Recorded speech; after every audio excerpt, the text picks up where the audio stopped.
زباں کو جب وہ زباں دیتا ہے، پڑھنے کو پھر قرآن دیتا ہے، بخشنے پہ آئے جب امت کے گناہوں کو، تحفے میں پھر وہ رمضان دیتا ہے۔ رمضان المبارک کی پرنور ساعتوں میں ہم لا رہے ہیں آپ کے لیے پیغام افطار۔ عشرہ رحمت میں پیغام ہوگا حسن اخلاق کا، عشرہ مغفرت میں پیغام ہوگا حسن اعمال کا، اور عشرہ نجات میں پیغام ہوگا حسن احوال کا۔ دیکھنا نہ بھولیے گا پیغام افطار صرف رمضان ٹی وی پر۔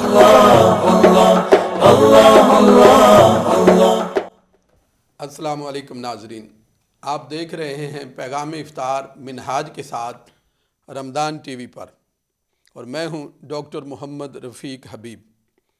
آج ہماری گفتگو ہوگی شیخ الاسلام ڈاکٹر محمد طاہر القادری مدّ ظلہ کے عظیم علمی شاہکار قرآنی انسائکلوپیڈیا پر، اور جس میں شریک گفتگو ہوں گے محترم عمیر رضوی صاحب، محترم علامہ محمد شاہد بابر صاحب، اور پاکستان سے ہمیں جوائن کریں گے ڈاکٹر ممتاز الحسن باروی صاحب، جو پرنسپل ہیں کالج آف شریعہ and Islamic sciences Minhaj university Lahore کے۔ پروگرام کا آغاز تلاوت قرآن مجید سے کرتے ہیں، اور تلاوت قرآن مجید کے لیے آپ کو لیے چلتے ہیں پاکستان کے شہر ملتان، جہاں پر محترم قاری بلال صاحب ہمارے ساتھ ویڈیو لنک پر موجود ہیں۔ وہ تلاوت قرآن مجید اور نعت رسول مقبول صلی اللہ علیہ وسلم سے آج کے پیغام افطار کا آغاز فرما رہے ہیں۔ السلام علیکم۔ وعلیکم السلام ورحمۃ اللہ وبرکاتہ۔ کیا حال ہے جناب محترم قاری بلال صاحب؟ جی الحمدللہ، اللہ کا شکر ہے، الحمدللہ۔ آپ کیسے ہیں؟ الحمدللہ الحمدللہ۔ جی جناب، تلاوت شروع فرمائیے۔ اعوذ باللہ من الشیطان الرجیم،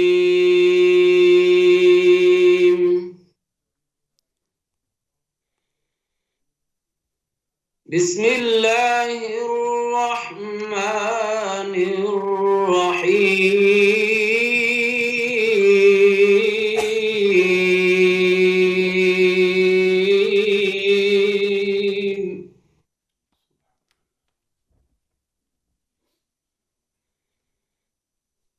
مرج البحرین یلتقیان بینہما برزخ لا یبغیان۔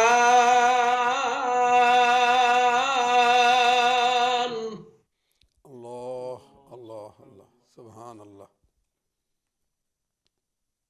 فبأي آلاء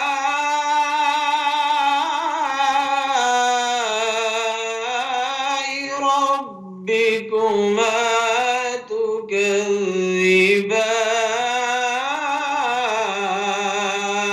تكذبان؟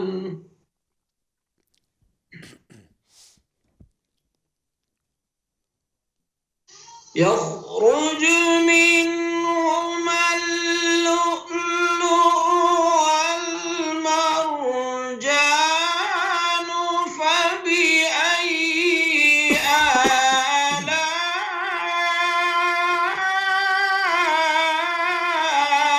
ربكما تكذبان؟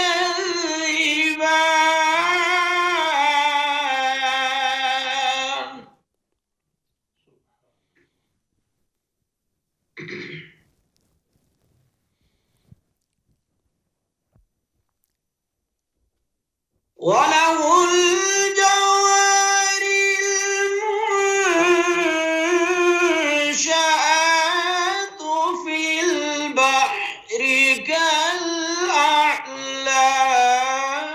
فَبِأَيِّ آلَاءِ رَبِّكُمَا تُكَذِّبَانِ؟ اللہ اللہ، سبحان اللہ۔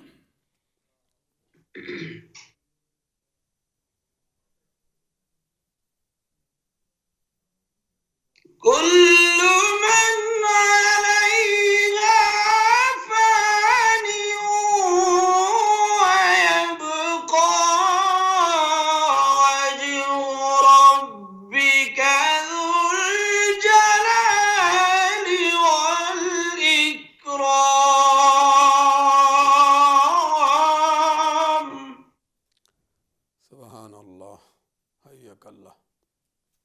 فبأي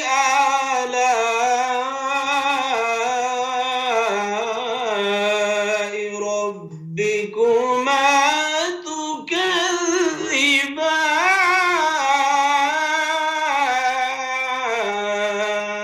تكذبان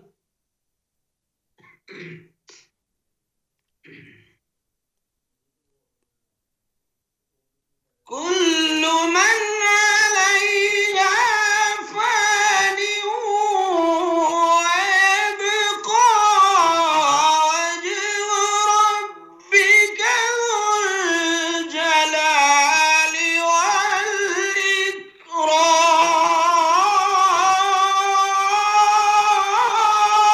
والإكرام فبأي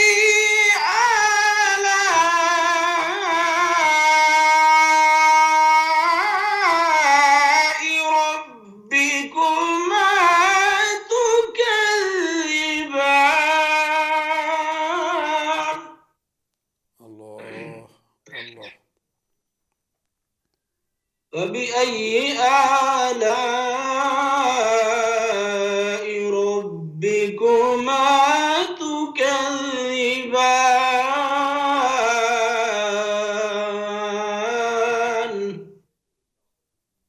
صدق الله العظيم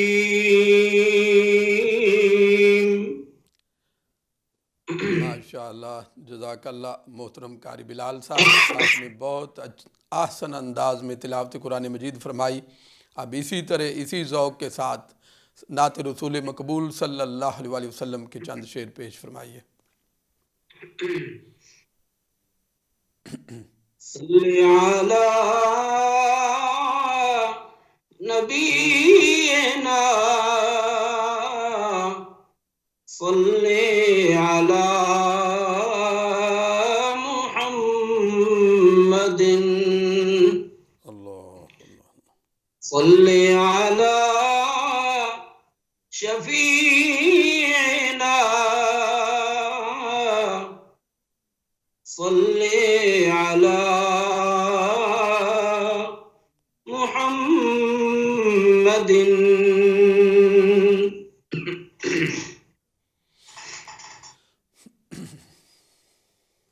سوچتا ہوں میں وہ گھڑی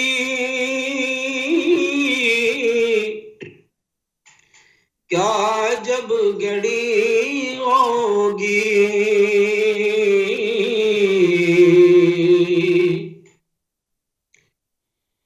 جب در محمد پر ہم سب کی حاضری ہوگی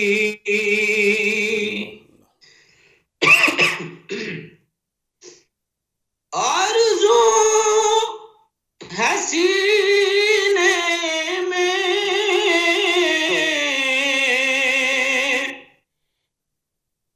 گھر بنے مدینے میں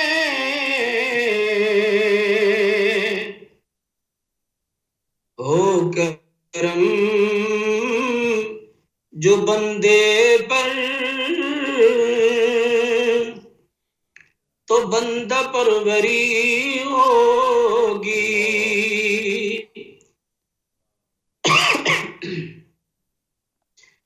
کبریا کے جلووں سے کیا سما بندھا ہوگا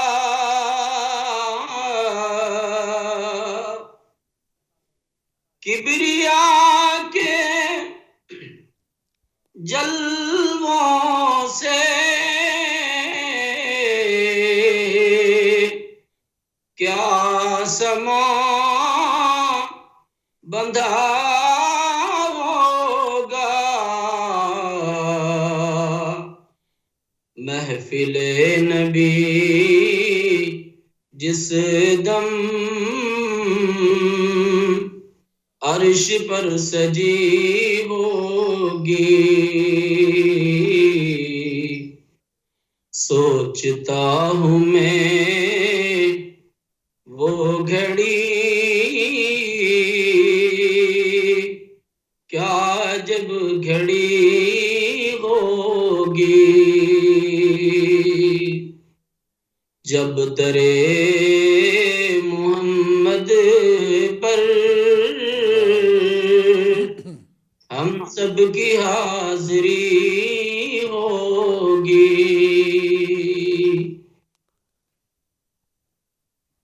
ماشاءاللہ جزاک اللہ محترم قاری بلال صاحب، آپ نے بہت اچھے انداز میں تلاوت قرآن مجید اور نعت رسول مقبول پیش فرمائی۔ اللہ تعالیٰ آپ کو برکتیں عطا فرمائے، آپ کی عمر میں، آپ کے عمل میں برکتیں عطا فرمائے، اور آپ اسی طرح قرآن اور صاحب قرآن کی خدمت کرتے رہیں۔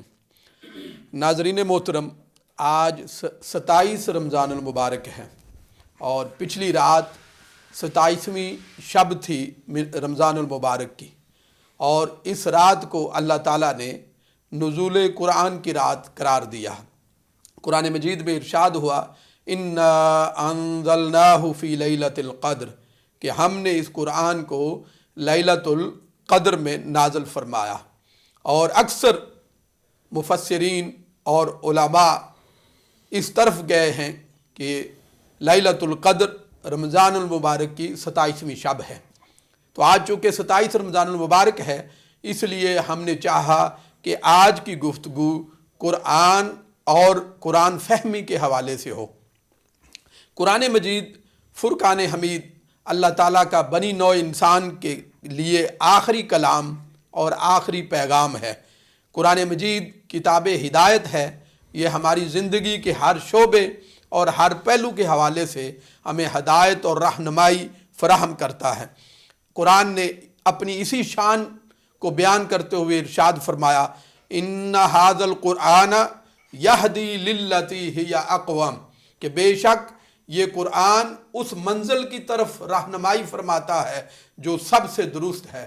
اور پھر اپنی ہدایت کی کاملیت اور اکملیت اور آفاقیت اور جامعیت کی طرف اشارہ کرتے ہوئے قرآن نے ارشاد فرمایا ولا رطب ولا یابس الا فی کتاب مبین، کہ کوئی خشک چیز ایسی نہیں ہے، کوئی تر چیز ایسی نہیں ہے جس کا علم اللہ تعالیٰ نے قرآن مجید کے اندر نہ رکھ دیا ہو۔ قرآن مجید سے ہدایت کا نور پانے کے لیے اس کو پڑھنا، اس کو سمجھنا، اس میں غور و فکر کرنا اور اس میں تدبر و تفکر کرنا اشد ضروری ہے۔ اس کے بغیر مطلوبہ ہدایت ہمیں میسر نہیں آ سکتی۔ مسلمان اور مومن پر اللہ تعالیٰ نے جو قرآن کے حقوق عائد کیے ہیں، ان میں سے پہلا ہے تلاوت قرآن، دوسرا ہے ادب و تعظیم قرآن، تیسرا ہے تعلیم قرآن، چوتھا ہے تدبر و تفکر قرآن، اور پانچواں ہے تعمیل قرآن، اور چھٹا ہے تبلیغ قرآن۔ تو لہٰذا قرآن مجید کے جو حقوق ہمارے اوپر ہیں، ان میں سے ایک اہم حق ہے قرآن کے اندر غور و فکر کرنا اور تدبر اور تفکر کرنا۔ اللہ تعالیٰ نے قرآن مجید کے اندر یہ حکم دیتے ہوئے ہمیں ارشاد فرمایا افلا یتدبرون القرآن، کیا ہو گیا انہیں کہ وہ قرآن کے اندر تدبر نہیں کرتے، تفکر نہیں کرتے۔ اور دوسری جگہ پر ارشاد فرمایا افلا تتفکرون، تم قرآن میں تفکر کیوں نہیں کرتے؟ اور پھر فرمایا قل هل يستوي الذين يعلمون قل هل يستوي الاعمى والبصير افلا تتفکرون، کیا بینا اور نابینا برابر ہو سکتے ہیں؟ تو پھر تم تفکر کیوں نہیں کرتے؟ اور پھر فرمایا قرآن مجید میں غور و فکر اور تدبر اور تفکر کرنا یہ حکم الہی ہے، کیونکہ اس کے بغیر کامل ہدایت ہمیں میسر نہیں آ سکتی۔ نزول قرآن سے لے کر عصر حاضر تک ہر دور میں قرآن مجید میں غور و فکر اور تدبر اور تفکر کا سلسلہ جاری رہا ہے۔ حکم الہی کی تعمیل میں ہر دور کے علماء، فقہاء، مفسرین، محققین، مجتہدین اور مجددین نے اپنی زندگیاں قرآن فہمی کے لیے صرف کر دی اور ان قرآن کے علوم کے اندر غوطہ زن ہو کر ایسے ایسے موتی اور ایسے ایسے شاہپارے حضور کی امت کو دیے کہ قیامت تک امت ان شاہپاروں سے جو ہے ہدایت کا نور کشید کرتی رہے گی اور طالبین ہدایت قرآن سے ہدایت پاتے رہیں گے۔ عصر حاضر میں تدبر قرآن اور تفکر قرآن اور قرآن فہمی کے قافلہ سالاروں میں سے ایک سورج کی طرح چمکتا ہوا نام، ایک عظیم نام اس شخصیت کا ہے جس کو ہم شیخ الاسلام ڈاکٹر محمد طاہر القادری کے نام سے جانتے ہیں۔ وہ ایک مفکر، ایک محقق، ایک مفسر اور ایک محدث، ایک فقیہ، ایک مجتہد اور ایک مجدد ہیں، اور ان کا ایک علمی شاہکار ہے قرآنی انسائکلوپیڈیا۔ یہ ان کی 50 سالہ قرآن فہمی کا نچوڑ ہے، اور انہوں نے اپنی قرآن فہمی جو 50 سال کے اندر جو غرق ہو کر قرآن مجید کے اندر جو انہوں نے نتیجہ اخذ کیا، وہ قرآنی انسائکلوپیڈیا کی صورت میں پوری امت کے سامنے رکھ دیا ہے۔ اور اس حوالے سے آج کی ہماری گفتگو ہوگی۔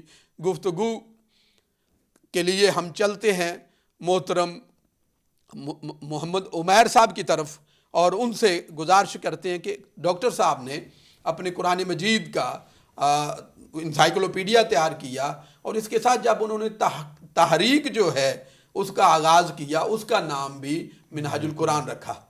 تو آپ قرآن اور منہاج القرآن میں کیا ربط دیکھتے ہیں؟ بسم اللہ الرحمن الرحیم. Quran is a guidance from Allah subhanahu wa ta'ala.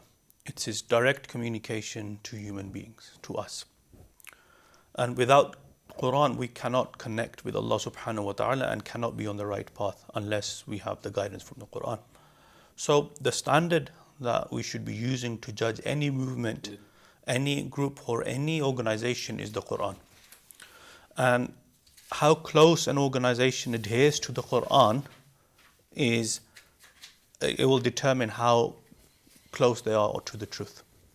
So with this in mind, Rasulullah sallallahu alaihi wasallam says, and this hadith is reported in Sahih Muslim, Kitabullahi azza wa jalla huwa hablullahi man ittaba'ahu kana ala al-huda wa man tarakahu kana ala dalala.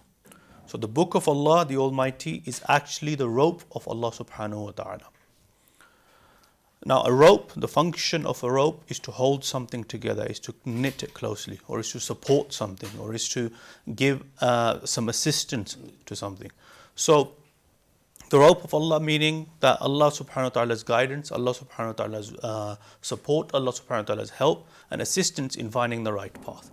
And whoever follows it will be guided, and whoever leaves it will be misguided. So it's been made clear that the standard between guidance and misguidance is the Quran. So Hazur Shaykh al-Islam on 17th of October 1980, he laid the foundation of an organization which he named Minhaj al-Quran. Now it's clear from the name that this is an organization for the Quran, the way of the Quran or the path of the Quran.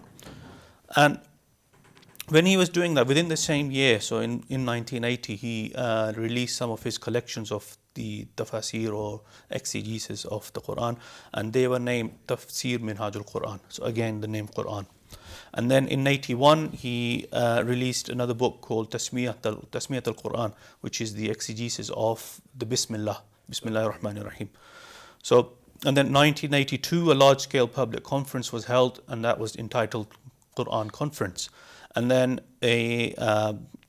within the 80s, there was a TV program on PTV, the Pakistani TV channel, and that was again delivered by Hazur Shaykh al-Islam, Dr. Muhammad Tahir al-Qadri, and that was entitled Fahm al-Quran, and it was again the exegesis of Quran and his series of lectures on the understanding of Quran. And throughout the 80s, up and down Pakistan in various areas, and then that was the beginning. There's lots of lectures of Quran delivered, lecture series delivered on the Quran, and this was the beginning. So my whole point in talking about all of these is to establish that the ruh, the spirit of Minhaj al-Quran is the Quran. جی علامہ صاحب، آپ اس حوالے سے کیا فرمائیں؟ دیکھیے، بسم اللہ الرحمن الرحیم. قرآن نبی پاک صلی اللہ علیہ وسلم کا ایک زندہ معجزہ ہے جی اور سب سے بڑا معجزہ ہے. اگر کسی نے بھی سرکار کا یہ معجزہ دیکھنا ہو تو قرآن پاک کی زیارت کرے تو حضور کا زندہ معجزہ اس کو نظر آتا ہے. جی اس کی زندہ معجزہ ہونے کا ثبوت یہ ہے کہ آج موجودہ دور میں حضور شیخ الاسلام نے اس امت کا جو ٹوٹا ہوا ربط پھر سے قرآن کا پاک کے ساتھ بحال کرنے کے لیے ایک عظیم عالمگیر جد و جہد کا جب آغاز کیا تو اس کا نام منہاج القرآن کے نام سے موسوم کیا. اور اس کو اس میں قرآن کا راستہ اور وہ بھی قرآن پاک سے ڈرائیو کیا. قرآن پاک میں آیت کریمہ ہے لِكُلٍّ جَعَلْنَا مِنْكُمْ شِرْعَةً وَمِنْهَاجًا.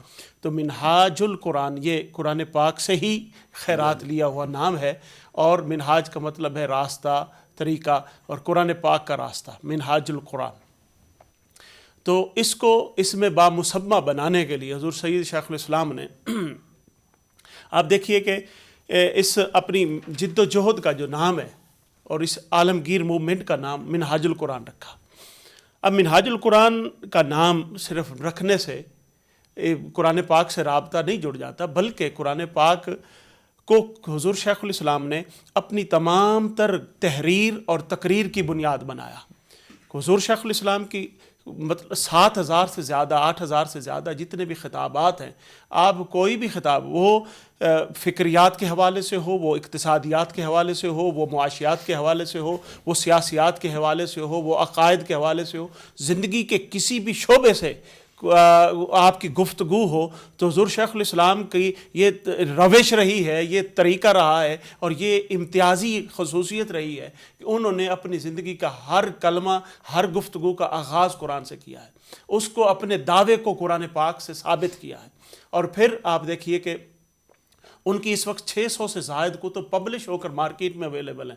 اور ان کی تحریر کوئی تحریر کا کوئی ایک حصہ بھی ایسا نہیں ملتا جس کی ابتدا جو مصادر اصلیہ ہیں اور پھر بالخصوص قرآن پاک سے آپ نے اس کا آغاز نہ کیا ہو. اور ایک طویل ذخیرہ ہے جو ایک ہمارے پاس موجود ہے. آپ دیکھیے جس کی طرف انہوں نے اشارہ کیا، فہم القرآن، یہ وہ ابتدائی 80s کا دور ہے جب سڑکیں بلاک ہو جاتی تھی. حضور شیخ الاسلام کا ابتدائی دور تھا، منہاج القرآن کا ابتدائی دور تھا کہ جب نوجوان، بچے، بوڑھے، خواتین، مرد حضرات دنیا کا کوئی بھی اتنا انٹرسٹنگ شو وہ اتنی دلچسپی سے نہیں دیکھتے ہوں گے جتنا کہ فہم القرآن کی پذیرائی ہوئی. یہ قرآن پاک کا زندہ معجزہ تھا. پھر آپ دیکھیے کہ حضور شیخ الاسلام نے جو منہاج القرآن کے ایک جامعہ جس کو جامعہ اسلامیہ ہم جس سے گریجویٹ ہیں اور بھی جتنے منہاج القرآن کے جتنے بھی فوز اللہ پوری دنیا میں کام کر رہے ہیں، وہ جس جامعہ سے فارغ ہوئے ہیں اس جامعہ میں جو نصاب اس وقت پڑھایا جاتا ہے، آپ دیگر مدارس بھی پڑھتے تھے، ہم دیکھا ہم نے وہاں پر قرآن پاک کے جو تعلیم ہے وہ آخری سال میں جا کر اور وہ بھی منتخب مقامات سے کروائی جاتی تھی. اور علوم و فنون پڑھائے جاتے تھے مگر قرآن پاک سے رشتہ نہیں جڑتا تھا. اب ہمارے ہاں منہاج القرآن میں جو بھی فوز اللہ پڑھ کے آتے ہیں، جو گریجویٹس ہوتے ہیں، ان کو پہلے سال سے ہی قرآن پاک کا ترجمہ، قرآن پاک کی تفسیر، قرآن پاک کے مضامین اس کے اندر درک دیا جاتا ہے تاکہ وہ کسی اور علم میں ماہر ہو نہ ہو، کم از کم وہ قرآن پاک کا جو ہے وہ لے کر جائے. پھر اس کو ایک تحریک کے طور پر اپنایا. قرآن پاک کا جو سب سے بڑا حضور شیخ الاسلام نے منہاج القرآن نے ایک تحفہ امت کو دیا ہے، وہ عرفان القرآن کا ترجمہ ہے، جو انگلش میں گلوریس قرآن ہے. اس کا 15 سے زائد زبانوں میں ترجمہ بھی ہو چکا ہے، جو کہ تفسیری ترجمہ ہے جو اپنے قارئین کو ہر طرح کی تفسیر سے مستغنی کر دیتا ہے. اس کو محبت الہی بھی ملتی ہے ترجمہ پڑھنے سے، محبت رسول بھی ملتی ہے. اور پھر عرفان القرآن کے کورسز پوری دنیا میں ہم نے اس کو انٹروڈیوس کروایا ہے. قرآن پاک ہر عام بندہ جو ہے قرآن پاک کا فیض پڑھنے کی تلاوت سے لے کر تدبر قرآن اور پھر تعمیل قرآن تک اور تبلیغ قرآن تک، گویا کہ منہاج القرآن یا تحریک منہاج القرآن کا اوڑھنا بچھونا قرآن پاک ہے اور قرآن پاک کی تعلیم. ناظرین گرامی، ہمارے ساتھ ویڈیو لنک پہ موجود ہیں پاکستان لاہور سے کالج آف شریعہ اینڈ اسلامک سائنسز کے پرنسپل محترم ڈاکٹر ممتاز الحسن باروی صاحب. آئیے ان سے بات کرتے ہیں.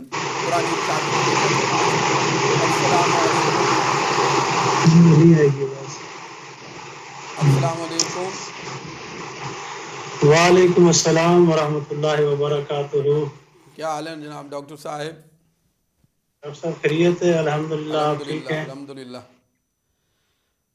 محترم ڈاکٹر صاحب، آج ہماری گفتگو چل رہی ہے قرآن اور قرآن فہمی پر، اور اس حوالے سے آج جو ہمارا فوکس ہے وہ ہے شیخ الاسلام ڈاکٹر محمد طاہر القادری صاحب کے قرآنی انسائکلوپیڈیا پر.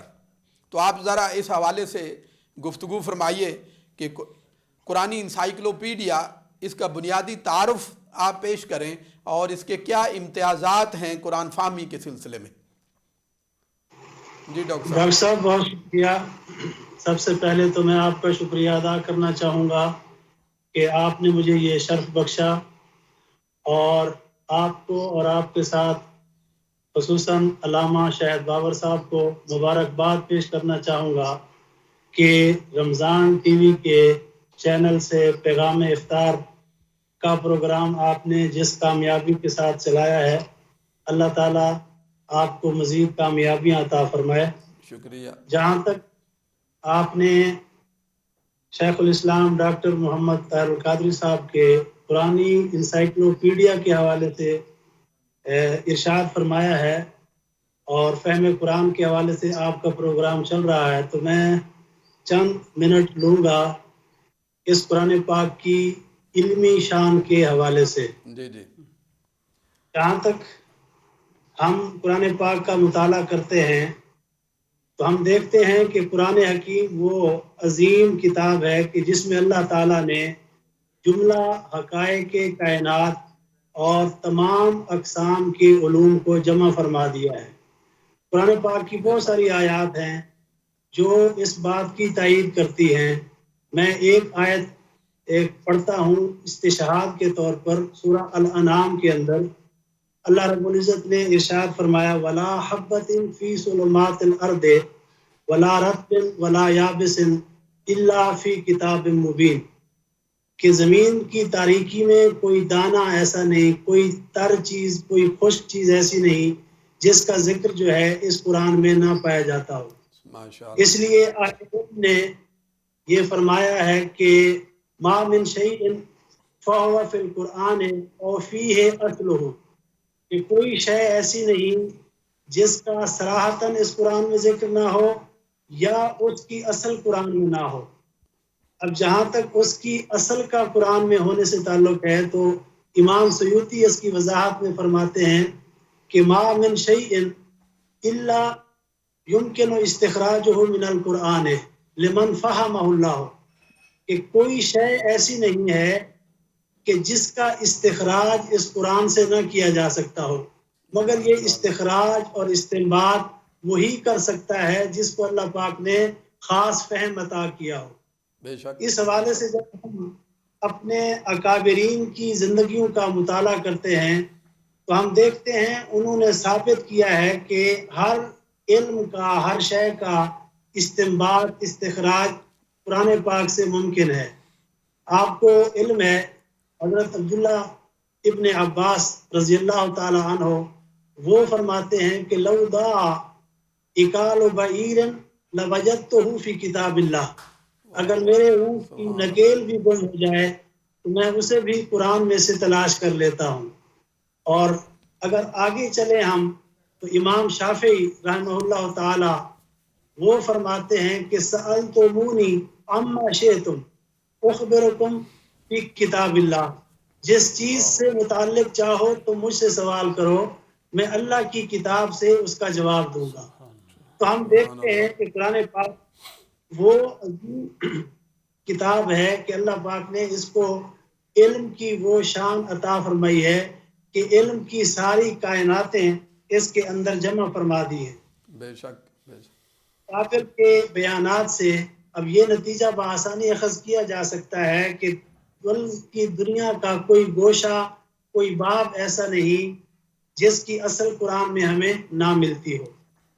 حضرت عبداللہ ابن مسعود کا فرمان ہے، فرماتے ہیں من اراد العلم فعلیہ بالقرآن فإن فیہ خبر الاولین والآخرین، جو علم حاصل کرنا چاہتا ہے اس پر لازم ہے کہ قرآن کے دامن سے وابستہ ہو جائے، کہ اس قرآن کے اندر اول و آخر سارے علوم کو جمع کر دیا گیا ہے.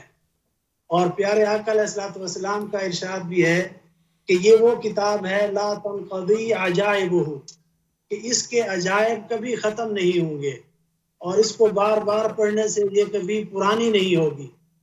تو جیسے جیسے ادوار گزرتے گئے مختلف جو متلاشیان علم تھے وہ اس کے اندر غوطہ زنی کرتے رہے اور علم کے موتی سامنے لاتے رہے. اور موجودہ دور چونکہ سائنسی علوم کے عروج کا دور ہے تو ہم دیکھتے ہیں کہ جب اس بابت ہم قرآن پاک کا مطالعہ کرتے ہیں تو سائنسی علوم بھی قرآنی علوم کے سامنے سجدہ ریز نظر آتے ہیں. یہاں پر میں شیخ الاسلام صاحب کا ایک قول کوٹ کرنا چاہوں گا. چونکہ اللہ پاک نے شیخ الاسلام صاحب کو بڑی جامع شخصیت عطا فرمائی ہے، علوم دینیہ ہوں یا علوم جدیدہ ہوں، ان کی معلومات میں وسعت بھی ہے اور بڑی گہرائی بھی ہے. تو وہ فرماتے ہیں کہ میں نے 50 سال سے زائد کا عرصہ ایک طالب علمانہ طور پر قرآن پاک کی خدمت کی ہے اور میں نے مختلف سائنسی علوم کا بھی مطالعہ کیا ہے.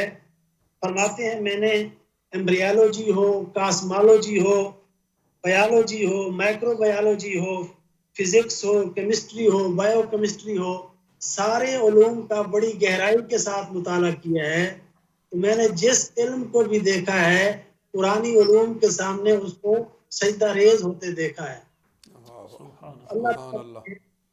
تو جو بھی فہم عطا کیا تھا، مشہور قول ہے کہ فکر ہر کس بقدر ہمت اوست، تو ہر کوئی جو ہے اپنی اپنی اللہ تعالیٰ کی جو عطا کردہ فہم تھی اس کی روشنی میں قرآن پاک کا مطالعہ کرتا رہا اور مختلف پہلوؤں کے اعتبار سے قرآن پاک کی خدمت کرتا رہا. تو موجودہ دور میں قرآن پاک کے حوالے سے جو خدمات سر انجام دی گئیں ان میں سے ایک عظیم کارنامہ موجودہ دور کے عظیم محقق شیخ الاسلام ڈاکٹر محمد طاہر القادری صاحب نے قرآنی انسائکلوپیڈیا جو ہے اس کو مرتب فرمایا ہے. جہاں تک اس قرآنی انسائکلوپیڈیا کے تعارف کے حوالے سے آپ نے پوچھا ہے اور اس کی خصوصیات کے حوالے سے، تو اس کی سب سے بڑی خصوصیت تو یہ ہے کہ شیخ الاسلام صاحب کی نصف صدی سے زائد کا جو مطالعہ قرآن ہے یہ اس کا نچوڑ ہے. یہ 8 جلدوں پر مشتمل ہے اور اس کی ہر جلد جو ہے وہ 800 سے زائد صفحات پر مشتمل ہے. تو اگر ہم اس کے صفحات کو جمع کر کے دیکھنا چاہیں تو تقریباً 7000 صفحات ہیں بڑے سائز کے، جس میں قرآن پاک کے مضامین کو بیان کیا گیا ہے. اور اس کے اندر جو مضامین بیان کیے گئے ہیں ویسے تو ان کی تعداد 5000 سے زائد بنتی ہے، لیکن اگر ہم اندازہ کرنا چاہیں تو صرف جو موضوعاتی فہرست ہے وہ 400 صفحات پر مشتمل ہے. تو اس سے بخوبی یہ اندازہ کیا جا سکتا ہے کہ اس انسائکلوپیڈیا کے اندر جو مضامین جمع کیے گئے ہیں ان کے اندر کس قدر وسعت پائی جاتی ہے. تو ڈاکٹر صاحب عقائد ہوں، اعمال ہوں، اخلاق ہوں، عبادات ہوں، حقوق ہوں، واجبات، معاشرت، عدالت، تجارت، تہذیب و ثقافت، سیاست و حکومت، جس بھی پہلو سے دیکھیں انسانی زندگی کے نجی اور اجتماعی مسائل سے لے کر قومی اور بین الاقوامی مسائل تک کوئی موضوع ایسا نہیں ہے جس کے متعلق اس انسائکلوپیڈیا میں مضامین بیان نہ ہوئے ہوں. اور پھر ان مضامین میں جو ایک خاص بات میں سمجھتا ہوں وہ جدید دور کے تقاضے اور جدید علوم کے حوالے سے قرآن پاک کے اندر جو مضامین بیان ہوئے ہیں ان پہ خصوصی فوکس کیا گیا ہے. اگر اس چیز کا جائزہ لینا چاہیں مثلا اس کی جو تیسری جلد ہے اس کے آخر میں علم کی ضرورت و اہمیت اور سائنسی حقائق پر جو مضامین قائم کیے گئے ہیں، اگر آپ اجازت دیں تو میں ان کی فہرست میں سے چند مضامین کا اور موضوعات کا ذکر کرتا ہوں. جی اس سے اندازہ ہوگا کہ اس میں جدید علوم کے اہتمام کس قدر ہے. تو اس کے تحت مضامین جو بیان ہوئے ہیں ان کے موضوعات یہ ہیں کہ مثلا انسانی جسم میں کیمیائی ارتقاء، حیاتیاتی ارتقاء، رحم مادر میں بچے کی تخلیق اور پرورش، اور پھر اس کی تخلیقی اور تدریجی مراحل، جس میں یہ بتایا گیا ہے کہ رحم مادر میں انسان کو وجود کیسے ملتا ہے، نطفہ کس طرح نطفہ امشاج میں بدلتا ہے، خلیاتی تقسیم کس طرح ہوتی ہے، انڈے کی رحم مادر میں منتقلی کس طرح ہوتی ہے، نطفہ سے لے کر پیدائش تک رحم مادر سے انسان کی تخلیق کے جو 6 ارتقائی مراحل ہیں وہ کون سے ہیں، اس طرح رحم مادر میں جنس کا تعین ہے، حواس خمسہ ہے، فنگر پرنٹس کی تخلیق کی حکمت ہے، کائنات کی تخلیق کے سائنسی پہلو، زمین اور آسمان کی تخلیق کے سائنسی پہلو، علم فلکیات، نباتات، علم الحیوانات، یہ وہ موضوعات ہیں جو اس تیسری جلد میں ہمیں ملتے ہیں. تو اس سے ہم اندازہ لگا سکتے ہیں کہ جدید علوم کے حوالے سے مضامین کا کس قدر اس کے اندر اہتمام کیا گیا ہے. اس طرح پھر اس کی جو باقی جلدیں ہیں اس میں آپ امن اور محبت کے حوالے سے، اصلاح معاشرہ کے حوالے سے، حکومت و سیاست، قانون اور معیشت کے حوالے سے مختلف مضامین کا مطالعہ آپ کر سکتے ہیں. اور جہاں تک اس انسائکلوپیڈیا کے اندر ان موضوعات کو سمیٹنے کا اہتمام کیا گیا ہے تو اس میں ایک خاص بات یہ ہے کہ ایک مضمون سے متعلق پورے قرآن پاک میں جتنی بھی آیات تھیں ان تمام آیات کا احاطہ اس طرح کیا گیا ہے کہ ان کا عربی متن بھی ہے، ترجمہ بھی ہے، سورت کا نام اور نمبر بھی ہے، آیت کا نمبر بھی ہے، ساری چیزوں کو جمع کر دیا گیا ہے. مارکیٹ میں مضامین قرآن کے حوالے سے جو مختلف مجموعے پائے جاتے ہیں، اگر ہم ان کو دیکھیں تو ان میں یہ ساری چیزیں یکجا دکھائی نہیں دیتی. کہیں صرف اردو ترجمہ ہے، کسی جگہ ایک مضمون کو بیان کر کے چند ایک آیات بیان کر دی گئی ہیں. اس طرح مکمل طور پر احاطہ کرنے کی کوشش نہیں کی گئی. تو اس کی ایک خاص بات تو یہ ہے. اور پھر اس میں ایک اور اہتمام کیا گیا ہے، خاص طور پر اس کی جو آخری 3 جلدیں ہیں اس میں الفاظ قرآنی کے ایک جامع اشاریہ تیار کیا گیا ہے، جس میں قرآن مجید کے الفاظ کو حروف تہجی کے اعتبار سے نظم دیا گیا ہے، اور پھر ہر حرف سے شروع ہونے والے تمام الفاظ کو ترتیب کے ساتھ درج کر دیا گیا ہے. اس کا فائدہ یہ ہے کہ ایک عام آدمی جو عربی زبان کے اندر مہارت نہیں رکھتا تو وہ آسانی کے ساتھ قرآن پاک کے جس لفظ کے معنی کو جاننا چاہے تو اس کے مادہ اشتقاق میں گئے بغیر، اس کے روٹ ورڈز کو دیکھے بغیر وہ قرآن پاک کے اس لفظ کو تلاش کرنا چاہے حروف تہجی کی ترتیب سے تلاش کر لیتا ہے اور اس کے معنی تک اس کو رسائی حاصل ہو جاتی ہے. اور پھر جو اس کے اندر ایک خاص اہتمام ہمیں اور دکھائی دیتا ہے وہ یہ کہ اس میں اس چیز کا بھی اہتمام کیا گیا ہے کہ کون سا لفظ پورے قرآن میں کتنی مرتبہ آیا ہے اور کن کن آیات میں آیا ہے. تو اس طرح ہم دیکھتے ہیں کہ اس قرآنی انسائکلوپیڈیا کی جو خصوصیت ہے اس سے جو علماء اور محققین ہیں ان کے لیے بھی جتنا یہ مفید ہے اور دلچسپی کا باعث ہے، مختلف شعبہ حیات سے تعلق رکھنے والے جو ایکسپرٹس ہیں، متخصصین ہیں، ان کے لیے بھی یہ اتنی ہی دلچسپی کا باعث ہے اور مفید ہے، اور ایک جو عام سطح کا آدمی ہے اس کے لیے بھی یہ اتنی ہی دلچسپی کا باعث ہے اور مفید ہے کہ اس کو اسے سمجھنے کے لیے کسی عربی زبان میں زیادہ گہرائی ہونا یا معلومات کا ہونا اس کے لیے ضروری نہیں ہے. تو میں سمجھتا ہوں اس اعتبار سے یہ ایک عام آدمی کے لیے بھی اور مختلف علوم کے ماہرین کے لیے بھی اور جو عربی زبان کے اندر جو قرآن و حدیث میں متخصصین ہیں، ان کے لیے بھی، سب کے لیے برابر کی دلچسپی کا باعث ہے اور ہر ایک کے لیے مفید ہے۔ ماشاءاللہ، بہت شکریہ جناب ڈاکٹر ممتاز الحسن باروی صاحب، آپ نے بہت تفصیل کے ساتھ اور انتہائی آسن انداز میں قرآنی انسائکلوپیڈیا جو شیخ الاسلام ڈاکٹر محمد طاہر القادری صاحب نے تیار کیا ہے اس پر روشنی ڈالی، اور آپ نے یہ واضح کیا کہ یہ انسائکلوپیڈیا نہ صرف علماء اور محققین کے لیے فائدہ مند ہے، اس کے ساتھ ساتھ ہر شخص، سوسائٹی کا ہر ممبر، خواہ اس کا تعلق کسی بھی شعبہ زندگی سے ہو، وہ قرآن کے نور سے ہدایت پانے کے لیے وہ اس انسائکلوپیڈیا سے کسب فیض کر سکتا ہے۔ اب دوبارہ چلتے ہیں محترم عمیر صاحب کی طرف اور ان سے پوچھتے ہیں کہ بات ہوئی قرآن مجید کے اندر تدبر کی اور تفکر کی، اور اس تدبر اور تفکر کی عملی تصویر یہ انسائکلوپیڈیا ہے، اس حوالے سے مزید آپ کیا کہنا چاہیں گے؟ Allah subhanahu wa ta'ala sent down the book to guide us, and nowhere does it say in the Quran that it should only be the Quranic scholars who will interpret this book and who will think about It's this for book. each and every person. It's for everyone. It's guidance for everyone, and it's for people as well as the people who believe in Allah subhanahu wa ta'ala and who are fearful of Allah subhanahu wa ta'ala as well. So it's for everyone.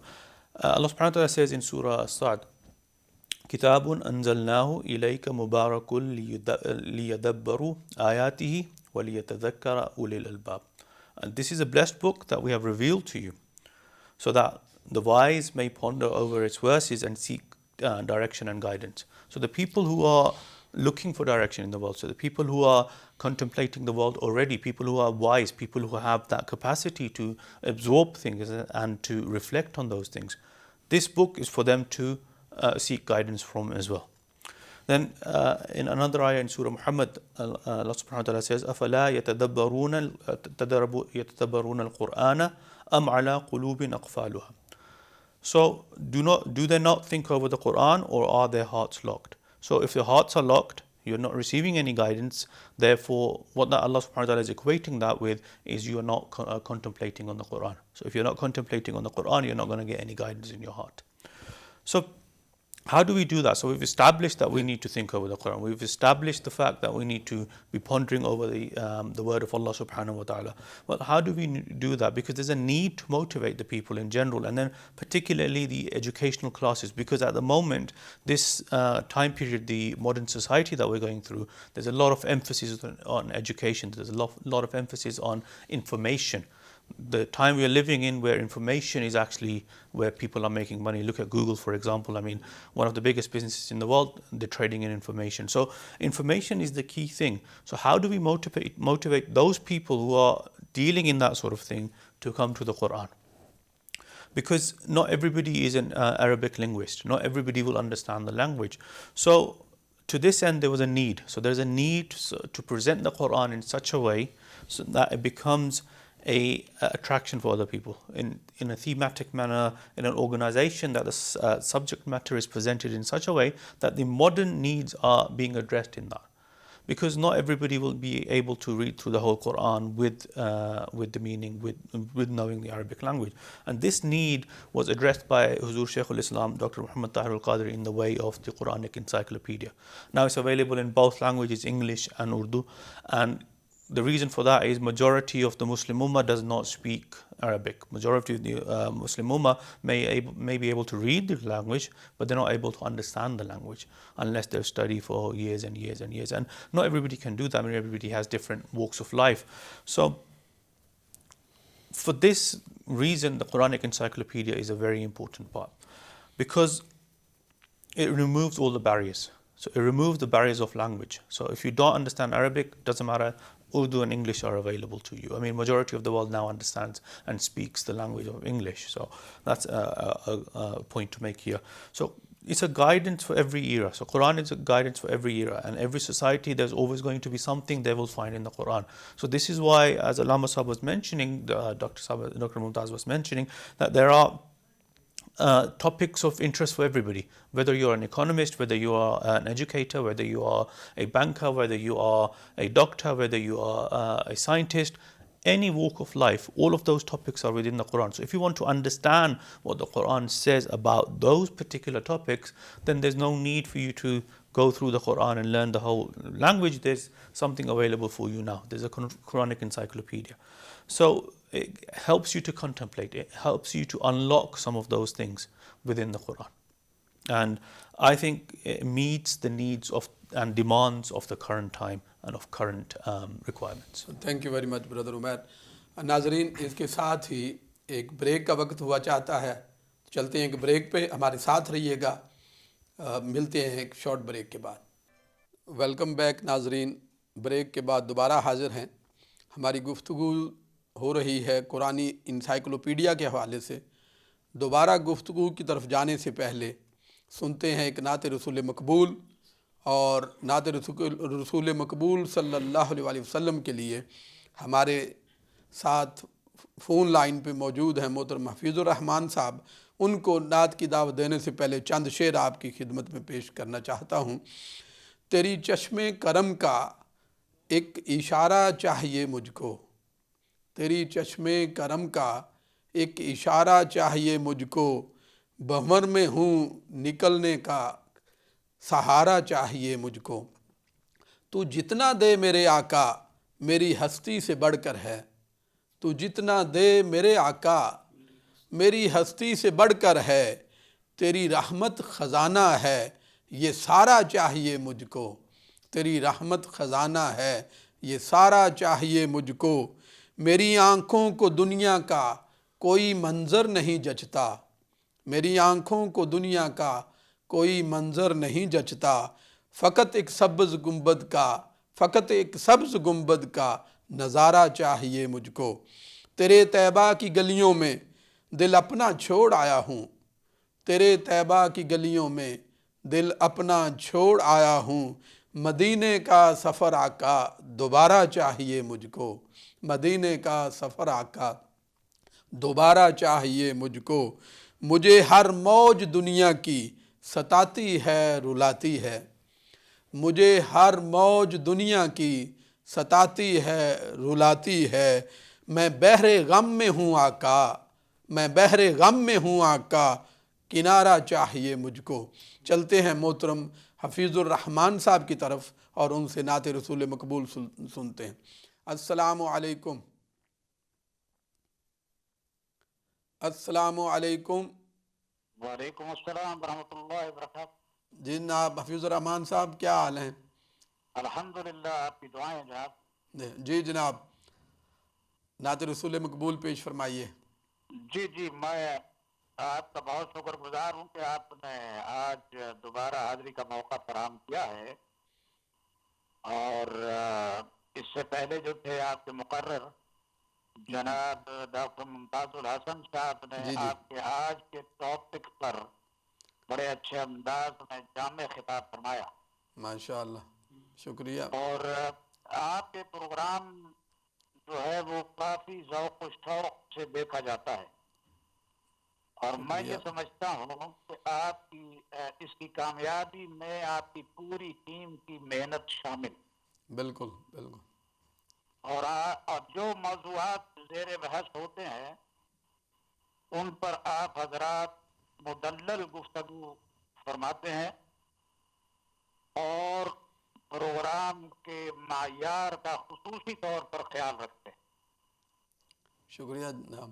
تو آج میں پنجابی نعت کے چند اشعار پیش کروں گا. جی ضرور.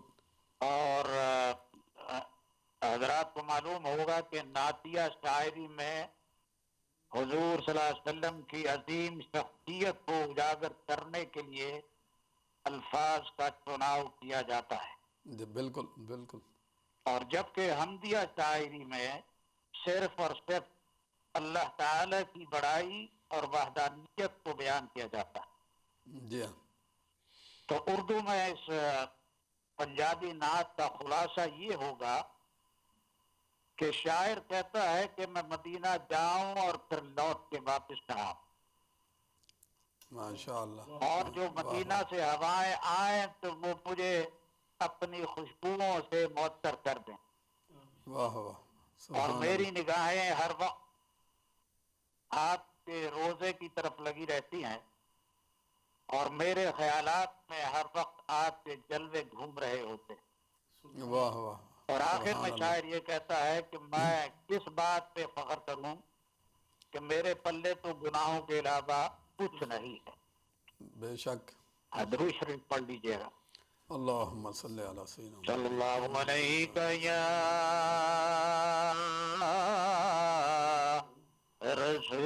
رسول اللہ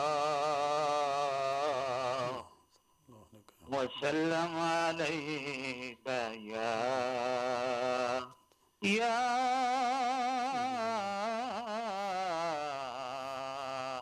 حبیب اللہ.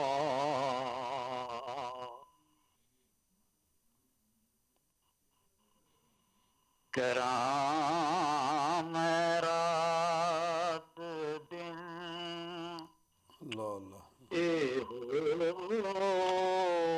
دعا یا رسول اللہ. اللہ اللہ. مدینے پاک وچ جا کے نہ آواں آمین. یا رسول اللہ اللہ. مہک تیری ہی آندی ہے مینوں اودوں قسم رب دی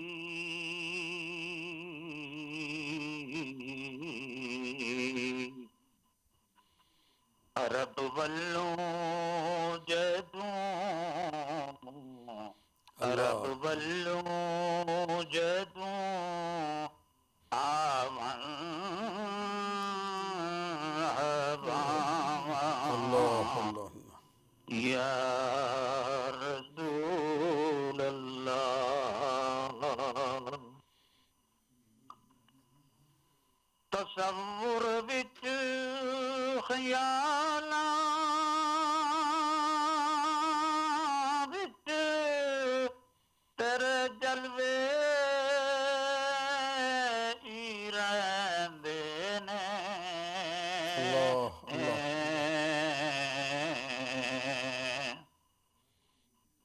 تیرے روزے دے ول لگیاں نگاہاں یا رسول اللہ. اور آخری شعر میں عرض کرتا ہوں. کرام مان کس گل دا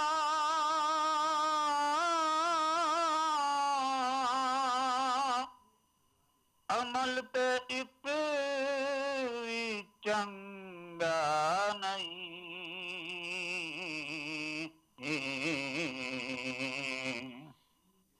میرے پلے خطاواں میرے پلے خطاواں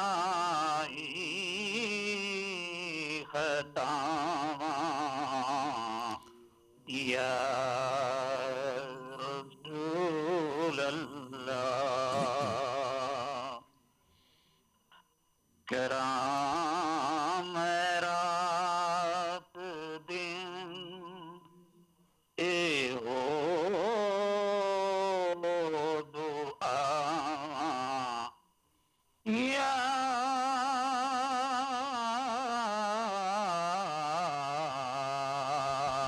رسول اللہ. شکریہ جی جناب. بہت شکریہ محترم حفیظ الرحمان صاحب. آپ نے بہت پیاری نعت رسول مقبول صلی اللہ علیہ وسلم پیش فرمائی. یقیناً جو ہے بہت مزہ آیا. اب چلتے ہیں دوبارہ حضرت علامہ محمد شاہد بابر صاحب کی طرف. بات ہماری چل رہی ہے قرآنی انسائکلوپیڈیا کے حوالے سے. اب قرآنی انسائکلوپیڈیا ہماری پڑھے لکھے طبقے اور عامت الناس کی قرآن فہمی میں کیا کردار ادا کر سکتا ہے؟ ڈاکٹر صاحب یہ ایک ایسا سوال ہے جو آپ نے اس پر کئی جہت سے گفتگو کی جا سکتی ہے، مگر میں اس میں 2 پوائنٹس جو ہے نا وہ لوں گا. ایک تو ہمیں یہ دیکھنا ہے کہ انسائکلوپیڈیا مرتب کرنے والی شخصیت کا قد کاٹ کتنا ہے. جی جی. کیا وہ شعبہ زندگی کے کسی ایک شعبے سے تعلق رکھتا ہے، یا اس کی نظر تمام شعبہ ہائے زندگی پر ہے، تو اس کا کام اتنا زیادہ امپورٹنٹ ہوگا. حضور شیخ الاسلام ڈاکٹر محمد طاہر القادری کی شخصیت وہ شخصیت ہے جو کہ کثیر الاسفار ہے، جو عالم عرب میں بھی اتنی مقبول ہے جتنی کہ عالم عجم میں ہے، وہ مشرق میں بھی اتنی مقبول ہے جتنی کہ مغرب میں. اور ان کی نظر نہ صرف کلاسیکل علوم پر ہے بلکہ ماڈرن تمام جتنے بھی علوم ہیں اور پھر آگے ان کی جتنی بھی سب برانچز ہیں ان پر بیک وقت ان کی نظر بھی ہے اور دسترس بھی رہتی ہے. وہ کسی بھی شعبہ زندگی ہمجت اور کمپریہنسو پرسنالٹی، بے شک وہ الماس ہشت پہلو ہیں کہ جس بھی اینگل سے آپ کو دیکھا جائے اس میں ایک نئی آپ کو جہت، نئی کرن، نئی روشنی اور نئی لو پھوٹتی نظر آتی ہے. ان کو سننے والے علم و طب سے تعلق رکھتے ہوں، ماڈرن میڈیکل سائنسز سے تعلق رکھتے ہوں، تو وہ ان کو اپنے میڈیکل فیلڈ کا بندہ سمجھتے ہیں. کوئی انجینئرنگ پر گفتگو کرنے والے ان کو سنیں اور ماہرین سنیں تو وہ اپنے فیلڈ کا بندہ سمجھتے ہیں. علم الحدیث میں سننے والے وہ ان کو اصول حدیث میں درک رکھنے والے ان کو سنیں تو وہ اپنا اس فیلڈ کا ماہر سمجھتے ہیں. اسی طرح علم و تفسیر ہے، علم الاقتصادیات ہے، علم السیاسیات ہے، کسی بھی شعبے سے تعلق رکھنے والے. اب اس شخصیت نے جب یہ قرآن پاک کا انسائکلوپیڈیا مرتب کیا ہے اور قرآن کے علوم میں سے، قرآنی آیات میں سے، علوم ربانی میں سے جو جواہر نکالے ہیں وہ ہر شعبہ زندگی سے تعلق رکھنے والے افراد کو سامنے رکھا، ان کی ضروریات کو سامنے رکھا، ان کے ایشوز کو سامنے رکھا، ان کے تمام تر جتنے ماڈرن ایشوز ہیں ان کو سامنے رکھ کر پھر انہوں نے قرآن پاک کے مضامین کا استخراج کیا اور پھر اس کی باب بندی کی، ابواب بندی کی، اور پھر اس کی جو ٹائٹلنگ ہے اور جو مضامین ہیں ان کا جو ہے انتخاب کیا ہے. اس لیے یہ اشارہ اس امر کی طرف ہے کہ یہ ہر شعبہ زندگی کے ساتھ تعلق رکھنے والے بندے کی ضرورت. عام لے مین، عام آدمی کس طرح اس انسائکلوپیڈیا سے کسب فیض کر سکتا ہے؟ اور اب دیکھیے، اب اس میں جیسے کہ قرآن پاک کی آیت بھی محترم ڈاکٹر ممتاز الحسن صاحب نے پڑھی کہ یہ طبیان لکل شیء ہے. اور سیدنا عبداللہ بن عباس رضی اللہ تعالیٰ عنہ، اگر میری اونٹ کی نکیل گم ہو جاتی ہے تو میں وہ بھی قرآن پاک سے. اس حد تک کوئی مطلب کہ لے مین، جی جی، اس سے بڑھ کر کیا ہوگا کہ بھئی اونٹ کی نکیل بھی گم ہو جائے. لیکن یہ نہیں عبداللہ ابن عباس، وہ سیدنا عبداللہ ابن عباس اسی لے مین کی بات کر رہے ہیں نا. وہ یہ تو نہیں ہے کہ انہوں نے اپنی وہ بات کی، انہوں نے اتنے حد تک نیچے جا کر لے مین کی بات کی ہے کہ ادنا سے ادنا بھی چیز، اگر کوئی چیز بندہ سوچنا چاہتا ہے، لینا چاہتا ہے، اس کا فیض لینا چاہتا ہے تو قرآن اس کو بھی محروم نہیں کرے گا. آپ کے ذہن پر، آپ کے ذہن کے دروازے پر کوئی بھی دستک دے، کوئی سوال دستک دے، کسی قسم کا سوال دستک دے، تو آپ قرآن پاک کھولیں. آپ کے ذہن میں آتا ہے. اب دیکھیے اس کو یہاں پر میں ایک بڑی پیارا جملہ ہے حضور شیخ الاسلام کا جو میں عرض کرنا چاہتا ہوں. قرآن پاک کی 2 حیثیتیں ہیں. ایک تو قرآن پاک ہمارے سامنے موجود ہے، اس کا ہارڈ ورژن جو ہے، ہارڈ کاپی قرآن پاک ہمارے پاس موجود ہے، اور ایک اس کا جو ہے سافٹ ورژن ہے جو کہ لوح محفوظ ہے. جی جی، یہ در حقیقت لوح محفوظ، یہ جملہ جو ہے لوح محفوظ بدست مصطفیٰ ہے صلی اللہ علیہ وسلم. اب اس کے اندر ہر شے موجود ہے، اعلیٰ سے اعلیٰ بھی اور ادنا سے ادنا بھی. جی. اب کوئی بندہ کسی بھی حوالے سے اس کے ذہن میں کوئی سوال آتا ہے، وہ سبزی فروشی کیوں نہیں ہے، وہ ویجیٹیبلز کو جاننا چاہتا ہے کہ ویجیٹیبلز کتنی قسم کی ہے، کون کون سی ویجیٹیبلز مطلب ہے کہ زمین کے اندر ہے، کون سی باہر نکل کے رگتی ہے، کیسے کیسے ان کے کیا رنگ ہیں، ان کے کیا موسم ہیں. ویجیٹیبل کی سائنس پر وہ سرچ کرنا چاہتا ہے، سبزی فروش ہے. تو اللہ تبارک و تعالیٰ وہ ایک کائنات، اس کی ویجیٹیبل کی ایک پوری کنگڈم ہے جو قرآن پاک میں بیان کی گئی ہے. پھر اینیملز کے ساتھ تعلق رکھنے والا ہے، کوئی فارمر ہے، ایک پوری کنگڈم ہے اور ان کی پوری ایک سائنس ہے جو اینیملز کے علم الحیوان کو اس کو بیان کیا گیا ہے. پھر آپ دیکھیے انسانی تخلیق کے، یہ سائنسدانوں کی بات آ گئی، انسانی تخلیق کے مرحلے ہیں. انسان ہم اپنے اوپر غور و فکر کرنا چاہتے ہیں. عام بندہ وہ لے مین وہ سوچے کہ میرا سانس کیسے آ رہا ہے جا رہا ہے، میں قرآن پاک سے اس کو کیسے، اس کو بس اس کا اشاریے میں جائے، اپنا جو ذہن میں اس کے ہے جو سوال اس کے مطابق اس کا فہرست نکالے، اور جتنی بھی قرآن پاک میں آیات ہیں وہ اس کے سامنے آ جائیں گی.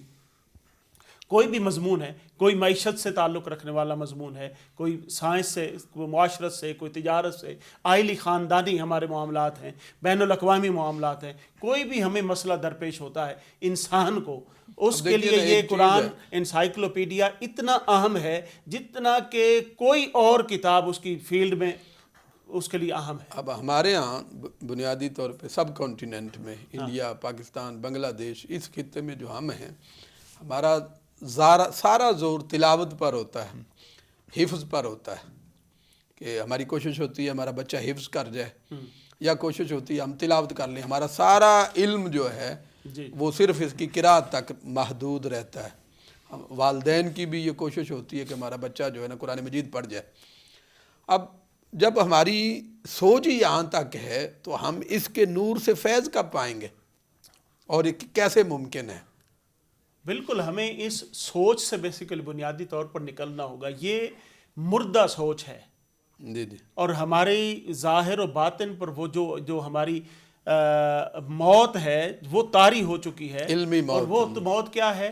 وہ قرآن سے دوری ہے. جی جی. چونکہ ہماری ایک جو قومی حیات ہے اس کی زندگی قرآن سے وابستہ ہے. ہم نے قرآن کی ثواب کی کتاب بنا دیا اور دعاؤں کے لیے وظیفوں کی کتاب بنا دیا. اس سے بھی بڑھ کے جناب جس کی اس جان کو نہ پڑھنا نکل رہی ہو، سمجھنا، جس کی جان نہ نکل رہی اس پر سورہ یاسین پڑھنا، یہ ہمارا اس کا مقصد رہ گیا. بھائی اس پر سورہ یاسین پڑھ دیں. مطلب ہے کہ حالانکہ پڑھنی چاہیے، حضور کا نبی پاک صلی اللہ علیہ وسلم کا ریکمینڈڈ نسخہ ہے، پڑھنی چاہیے، مگر اس کا مقصد صرف یہ نہیں ہے. قرآن نازل صرف اس مقصد کے لیے یہ نہیں تو ہوا. مردوں کو زندہ کرنے کے لیے آیا ہے، مردہ قوموں کو زندگی بخشنے کے لیے آیا ہے، اور ہم فقط اس کو صرف اس حد تو تک مردہ قوم کو زندہ کرنے کے لیے یہ انسائکلوپیڈیا کیا کردار ادا کر سکتا ہے؟ یہ دیکھیے کہ ہمارے ہر گھر کی ضرورت ہے ڈاکٹر صاحب، ہر گھر کی ضرورت ہے. ہم اپنے زندگی میں جس طرح اپنی خوراک، ہمارا اوڑھنا بچھونا اور ہم تگ و دو کرتے ہیں، بھئی ہم صبح ناشتہ، دوپہر کا کھانا یہ نہیں کریں گے، یہ نہیں کھائیں گے تو ہماری جو ہے صحت ڈاؤن ہو جائے گی. اسی طرح ہماری روحانی حیات، ہماری جو قومی حیات ہے، ہماری علمی حیات، اس کا انحصار قرآن پر ہے، اور قرآن کو سمجھنے کے لیے انسائکلوپیڈیا ہمارے پاس ہے. آپ دیکھیے اس میں حضور شیخ الاسلام نے 5000 موضوعات کا استخراج کیا ہے. 5000 ہم اگر لکھنے بیٹھ جائیں تو میرا نہیں خیال کہ ہم 50 یا 100 سے زیادہ 400 صفحات، اور 400 صفحات پر تو صرف اس کی فہرست ہے، 400 صفحات پر فہرست ہے، اور 5000 مضامین ہیں، اور پھر آگے اور دیگر اس کے فردر مضامین جو سب ڈویژنز ہیں وہ الگ ہیں. تو آپ دیکھیے کہ ہم 5000 زندگی کے مختلف موضوعات، مطلب ہے کہ ہر ان موضوعات میں سے کتنے موضوعات جو ہوں گے ہماری زندگی کے ساتھ ریلیٹڈ ہوں گے. ہم براہ راست کیوں نہیں قرآن پاک سے ہدایت لے سکتے؟ تو یہ بنیادی طور پر ہمیں ذہنی طور پر، حضور نبی اکرم صلی اللہ علیہ وسلم نے ارشاد فرمایا کہ ایک آیت سمجھ کر پڑھ لینا 100 نوافل پڑھنے سے افضل ہے. کل بھی ہم اس کا تذکرہ کر رہے تھے. تو ہمارا زور سارا نفلوں پر ہوتا ہے، تو یہ چیز کیسے دور کی جائے؟ دیکھیے قرآن، یعنی نفل بھی پڑھنے چاہیے، لیکن قرآن کے نور سے ہم اپنے آپ کو کیسے فیضیاب کریں؟ قرآن کے نور سے اس کو سمجھے بغیر فیضیاب نہیں کر سکتے. یہ وہ اللہ کا کلام ہے. دیکھیے کہ اور مزے کی بات یہ ہے کہ یہ بھی قرآن پاک کا معجزہ ہے، دنیا کی کوئی کتاب نہیں ہے جس کو بندہ یہ اس کو سمجھے نہ اور بار بار پڑھتا چلا جائے، بار بار دنیا میں سب سے زیادہ پڑھی جانے والی کتاب، سب سے زیادہ پڑھے جانے والی بھی کتاب ہے، اور سب سے زیادہ ظلم بھی اسی کتاب پہ ہو رہا ہے کہ ہم پڑھ بھی رہے ہیں سمجھ بھی نہیں رہے۔ مطلب ہے کہ جن پر نازل ہوئی ہے، جس قوم کا یہ ترہ امتیاز ہے، وہی اس کے ساتھ جفا کر رہے ہیں اور اس کو سمجھنے کی کوشش نہیں کر ان کو یہ، اور ان پر یہ وہ قوم اس پر ایمان بھی رکھتی ہے کہ اسی کے پڑھنے سے ہمیں عظمت ملتی ہے۔ اسی لیے علامہ اقبال نے کہا تھا کہ درس قرآن گر ہم نے نہ بھلایا ہوتا، یہ زمانہ نہ زمانے نے دکھایا ہوتا۔ تو اب دیکھیے کہ قرآن پاک جس طرح آپ نے وہ پہلے ارشاد فرمایا نا کہ قرآن پاک کی ایک آیت پڑھنے سے اس کو سمجھنا وہ 100 نفل پڑھنے سے زیادہ افضل ہے۔ حضور صلی اللہ علیہ وسلم، اور یہ فرض ہے، قرآن پاک کو سمجھنا یہ فرض کے درجے میں آتا ہے۔ علم حاصل کرنا فرض ہے، نفل پڑھنا آپشنل ہے، اور اس کی جسٹ تلاوت کرنا سنت ہے۔ جی جی۔ اور قرآن پاک کو سمجھنا کہ بھئی اللہ نے ہمیں کہا کیا ہے، فرمایا کیا ہے، اس کے احکام، اور بالخصوص ان میں چند احکام ایسے ہیں جو کہ فرائض اور واجبات ہیں یا احکام میراث کے احکام ہیں، ان کو پڑھنا تو فرض ہے، ان کو سمجھنا فرض ہے۔ حضور سیدنا غوث الاعظم فرماتے ہیں کہ اس شخص سے بڑھ کر بے وقوف کوئی نہیں ہے جو نفل کو سنت کا درجہ دے اور سنت کو واجب کا اور واجب کو فرض کا درجہ دے۔ ہم نے یہ ترتیب ہی الٹ کر دی ہوئی ہے، ہم وہ کام جو نفلی درجہ رکھتے ہیں اور مستحب درجہ رکھتے ہیں، ہم اس پر اتنے سختی سے کاربند ہوتے ہیں اور اس نفل کے معمول میں قضا ہرگز نہیں کرنا چاہتے، اور اتنا فرض رہ جائے کہ خواہ فرض رہ جائے، فرض رہ جاتے ہیں۔ اور فرض یہ ہے کہ آپ اگر قرآن پاک ہمارا آج کے ذریعے، آج کے پروگرام پیغام افطار کے ذریعے پیغام اگر ہم پہنچانے میں کامیاب ہو جاتے ہیں کہ آئندہ زندگی میں جو بھی آ رہی ہے، اگلا رمضان تک انتظار نہ کریں، بلکہ کل سے ہی، آج سے ہی ہم قرآن پاک کو ترجمے کے ساتھ پڑھنا شروع کر دیں۔ یہ اس کی ایک جلد لیں، اس کا پہلا مضمون دیکھیں، علم التوحید ہے۔ اس کو بھئی توحید کی کیا خصوصیات ہیں، توحید کے کیا فوائد ہیں، عقیدہ علم توحید جو ہے وہ کیا ہے، اس کو پڑھنا شروع کر دے۔ قرآن پاک کا ترجمہ، ساتھ ساتھ ترجمہ بھی اویلیبل ہے، انگلش میں بھی اور اردو میں بھی۔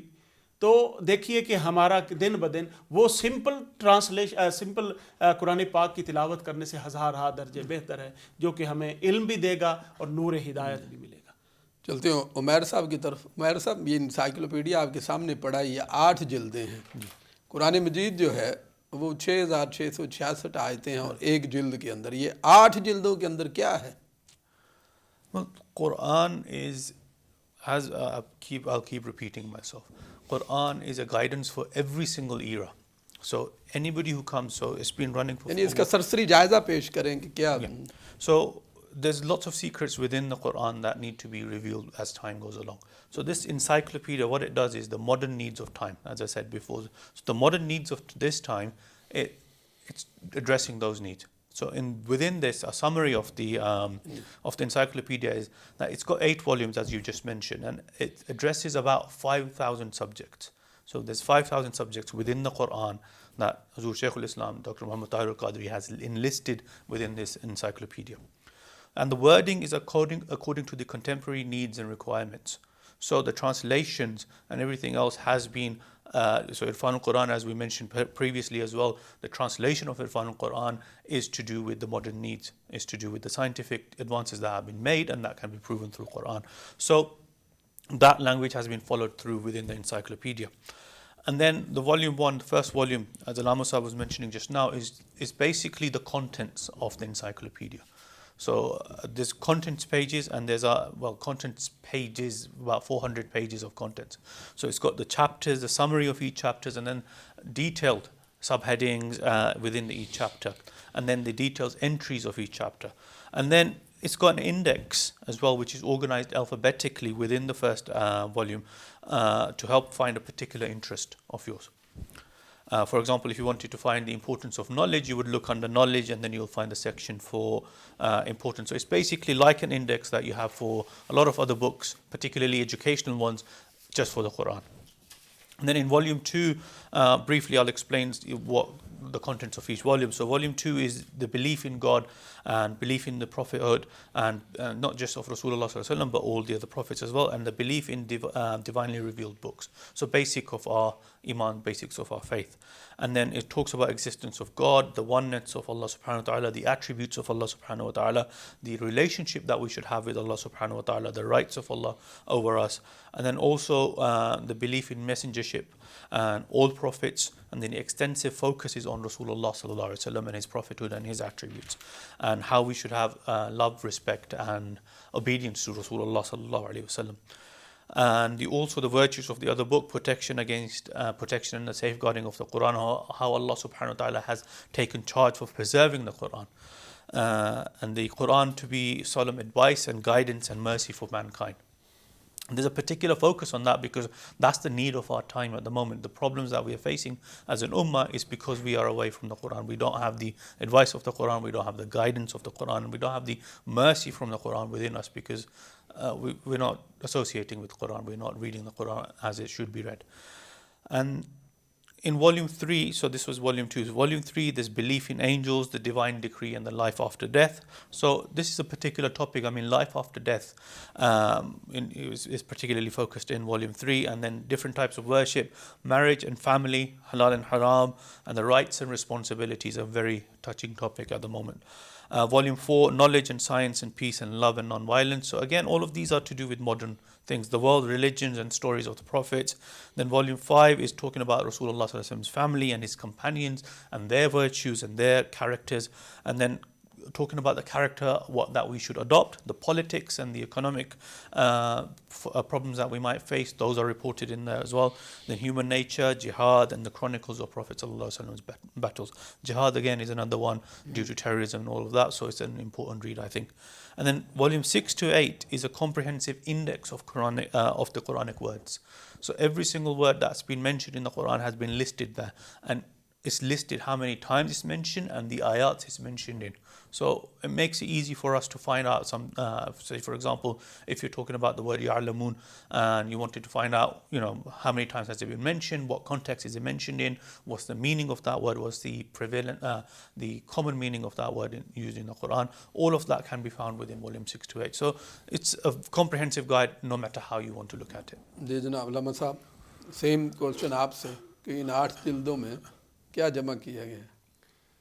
دیکھیے ان جلدوں میں ایک چیز بڑی جو میری انڈرسٹینڈنگ میں آئی وہ ایک چیز اس میں, اور جو باقی مارکیٹ میں اویلیبل انسائکلوپیڈیاز ہیں اس میں جو ممتاز کرتی ہے اس کو, کہ جو مارکیٹ میں مختلف اسکالرز نے ظاہر ہے تھرو آؤٹ دا ہسٹری کام کیا موجود ہے, انسائکلوپیڈیا آف قرآن موجود ہیں, لیکن بعض انسائکلوپیڈیاز ہیں وہ جسٹ سبجیکٹو جو ہے اسٹائل کے ساتھ کی مضامین قرآن ہیں, سبجیکٹس بیان کیا اور اس سے ریلیٹڈ آیتیں, اور بعض دوسرے انسائکلوپیڈیاز ہیں وہ الفابیٹیکلی ورڈز کو پیش نظر رکھ کر تیار کیے گئے. یہ انسائکلوپیڈیاز نے دونوں کو جمع کر دیا ہے, یہ سبجیکٹو بھی ہے اور الفابیٹیکل بھی ہے. آپ ذرا اس پہ روشنی ڈالیے کہ دیکھیے کہ اس میں سب سے بڑی ایک خصوصیت یہ بھی ہے کہ یہ جدید عصری سائنسی فکری موضوعات کو اس کے اندر جو ہے نا وہ بنیاد بنایا گیا ہے, اور اس کی جو اپروچ ہے وہ ماڈرن اور آئندہ آج کے دور کے تقاضوں کے اس کے تقاضوں کے مطابق اس کو جو ہے کافی ساری چیزیں محترم عمیر صاحب نے بیان کر دی ہیں.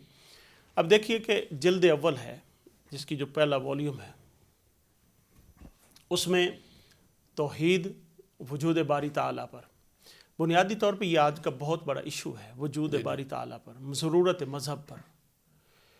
اس کو اس انداز میں بیان کیا گیا ہے کہ اس کے جتنے بھی, ایک تو ہے مذہبی پہلو, خدا کے وجود کا مذہبی پہلو, خدا کے وجود پر پھر سائنسی دلائل کیا ہیں, قرآن سے سائنٹیفک اپروچ جو ہے وہ لازمی فوکس کیا گیا. مطلب ہے کہ اللہ تعالیٰ کے وجود پر اگر کوئی بندہ سائنسی دلائل قرآن سے حاصل جس کا مذہب پر ایمان نہیں وہ اللہ کو کیا تو اس کو تو مانے آپ گا. دیکھیے نا, وہ ہم قرآن پاک کو ایز اے قرآن پاک نہ لیں, اس کو as a book of science لیں تو کتنے سائنٹیفک ایویڈنسز جو ہیں جو خدا کے وجود پر ملتے ہیں. یہ اپروچ اس میں جو ہے نا وہ مد نظر رکھی گئی ہے. اس میں پھر فرسٹ والیوم میں جو ہمارا جتنا سولر سسٹم ہے کہ یہ جتنا بھی علم الفلکیات ہے, یہ کاسمولوجی ہے, یہ ساری کیسے ورک کیسے کرتی ہے, یہ گلیکسیز کا جو نظام ہے وہ سارے کا سارا. اب کوئی بھی بندہ کاسمولوجی کا اسٹوڈنٹ ہے, وہ ایز اے کاسمولوجی کی بک اس کو پڑھے تو اس کو یہ سبجیکٹ اس صدی میں معرض وجود میں آیا. تو یہ سرکار دو جہان صلی اللہ علیہ وسلم کو 1400 سال پہلے جتنی بھی سائنسز ہیں, جتنی بھی سائنسز ہیں آج سے کچھ 70-75 سال پہلے ان کا وجود بھی نہیں تھا ماڈرن سائنسز کا. یہ ساری کی ساری اسی 70-80 سال کے عرصے میں ڈیولپ ہو کر آج ان کی ایک یہ پرنسپل جو سائنس کے بن گئے ہیں وہ آج بنے ہیں پچھلے 60-70 سال. مگر وہ حقائق جو ہیں آج سے 1500 سال پہلے اصل سائنس ہے اللہ قرآن پاک نے بیان فرما دی. 1400 سال پہلے حضور کو عطا فرما دی. بے شک. اور پھر آپ اس میں دیکھیے کہ زمین و آسمان کی وسعتیں ہیں. ایک گلیکسی کا جو ہے آپ دیکھیے کہ ایک گلیکسی جو ہوتی ہے کہکشاں, اس کی ایک سائیڈ سے لے کر دوسری سائیڈ تک اس کا جو سفر ہے وہ تقریباً کوئی 1,00,000 نوری سال بنتے ہیں. اتنا ان کا مسافت ہے. تو ان کا ذکر سارا قرآن پاک میں اللہ تبارک و تعالی نوری ایئرز کا جو ہے وہ قرآن پاک میں کنسیپٹ دیا ہے, اور لائٹ ایئرز کا. اور وہ نبی پاک صلی اللہ علیہ وسلم کے معراج کے سفر کے ذریعے قرآن پاک نے اس کو بیان فرمایا. پھر آپ دیکھیے کہ اس میں 50 سے زائد جلد دوم میں ایسے موضوعات ہیں جس میں شرک کی اقسام, مشرکین کی نفسیات, وہ شرک کیوں کرتے تھے اور اس کے متعلق جتنے بھی عقائد ہیں اور وہ احکام 50 سے زیادہ مختلف موضوعات کے ذریعے قرآن پاک میں اس انسائکلوپیڈیا میں بیان کر دیے گئے ہیں. پھر ایمان بالرسالت ہے. ایمان بالرسالت تمام انبیاء کرام اور ان کے اس پہ قصص بھی آ جائیں گے, ان کی تمام تر ان کی امتوں کے احوال. پھر حضور نبی پاک صلی اللہ علیہ وسلم کی آپ کی رسالت ہے, اس کی خصوصیات ہیں. پھر حضور کی سیرت محمدی ہے, آپ کے اخلاق نبوی ہیں, ایمان بالکتب ہے, ایمان بالملائکہ ہے. پھر ہاروت ماروت کا ذکر ہے, یہ یاجوج ماجوج کا ذکر ہے, شیطان کی اصلیت کیا ہے, شیطان کی وہ سارا. پھر تقدیر کا مسئلہ ہے. آج کل تقدیر ہم مطلب ہے کہ اس کی اچھی اور بری کا کانسیپٹ کیا ہے, یہ بڑا وہ لوگوں کے ذہن میں خلل پیدا کرتا ہے. اس پر قرآن پاک کی براہ راست. پھر جلد سوم میں آپ دیکھیں گے 3rd والیوم میں حقوق و فرائض ہیں. حقوق و فرائض اس میں جنت دوزخ کے احوال کے علاوہ حقوق و فرائض پر فوکس کیا گیا ہے. مرد اور عورت کے حقوق کیا ہیں, ایک حقوق خلا, حقوق طلاق کیا ہیں, اس کے متعلقات کیا ہیں, اور بیوہ عورتوں کے حقوق کیا ہیں, عدت کے جو قوانین وہ کیا ہیں. یہ سارے کے سارے خواتین کی جو مطلب ہے کہ ایون سائنس یہ برتھ کنٹرول کا جو ہے اس پر قرآن کا کنسیپٹ کیا ہے. یہ سارا رحم مادر میں جنس کا تعین ہوتا ہے کہ وہ بچہ ہے یا بچی ہے, بیٹا ہے یا بیٹی ہے, اس کا تعین قرآن پاک اس حد تک مطلب ہے کہ تفصیل سے اسٹڈی جو سائنٹیفکلی مطلب دیتا ہے. آپ پھر دیکھیے موجودہ دور میں جو ایشو ہے اس وقت ہم نے اب تو تھوڑا ٹھنڈا پڑ گیا, یہ دہشت گردی کا ایشو جس سے پوری امت مسلمہ دو چار رہی. اس میں جلد 4 میں اگر کوئی بندہ اسٹڈی کرنا چاہے, کرونا وائرس نے روکا ہوا ہے. ہاں یہ یکدم نہ کو خدا نہ خواستہ اللہ معاف کرے. امن و محبت کا پیغام ہے, عدم تشدد ہے, غیر مسلموں کے ساتھ ہمارے کیا تعلقات ہیں, معاملات کیسے ہونے چاہیے. پھر اس کے علاوہ ایون حیوانات کے ساتھ ان کے کیا حقوق ہیں, ہمارا ان کے ساتھ جو ہے نا بیہیویئر کیسا ہونا چاہیے. پھر آپ دیکھیے کہ جلد 5 میں حکومتی اور سیاسی نظام کیا ہے, نظام عدل کیا ہے, نظام اقتصادیات کیا ہے, نظام جہادیات غزوات کیا ہیں, اور پھر ابجدی اشارے ہیں. علم العداد کیا ہے, علم الحساب کیا ہے, ٹیکسیشن کا سسٹم ہے. اور پھر آخری بات میں عرض کروں گا کہ اگر کوئی شخص اس میں یہ جو